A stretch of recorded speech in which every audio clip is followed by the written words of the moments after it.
Welcome to 52 Questions, my creative exploration for 2018 to answer one HIV or sexual health related question each week in video format. I'm Shannon Weber, Director of HIVE. Every year, HIVE answers hundreds of questions from patients, their partners, and providers. We're bringing some of those frequently asked questions to you in video format. If you have a question, let us know. We'd love to answer it. This week's question number 5. Can men living with HIV have a baby? The answer is, oh yes, they can. A little background first of all.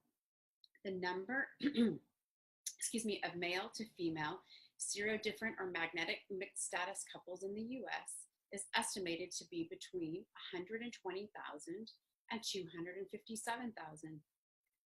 With advances in HIV prevention, such as PrEP, and HIV treatment, such as treatment as prevention, having a baby is a viable option for people living with HIV.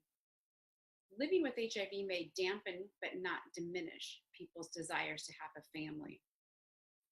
Increasingly, reproductive health for women living with HIV has become a priority, although much more needs to be done.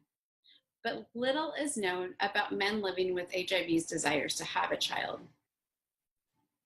In focus groups that we did at Ward 86, which is Zuckerberg San Francisco General Hospital's HIV clinic, many men expressed a desire to have a child, yet most had not discussed what reproductive options they had with their provider.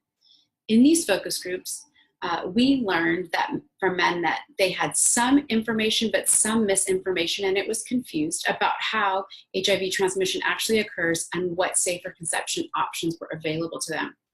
Most said a provider had never asked them about whether they wanted to have a child. And interestingly, having had sex with men, but now wanting to have sex with a woman was a barrier they felt to disclosure. And having previously had sex with men, they felt their provider may not ask them about whether or not they wanted to have a child. Another man said that he believed all providers assumed that all the male patients were MSM, and that this assumption led providers to neglect discussions of childbearing. Another participant recounted how his provider was more interested in talking about reducing HIV transmission than whether or not he wanted to have a child. So kind of this lack of inclusive sexual reproductive health counseling for men. Several US studies have shown that there's varying levels of comfort among providers in talking with patients about their reproductive health intentions.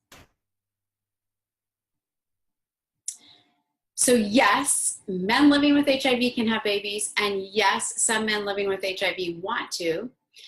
In the next few weeks, we'll break it down bit by bit, and I'll answer the questions around how. Join me next week where I'll answer the question, can HIV pass from the dad to the baby? Join me then. I hope you'll have a great week.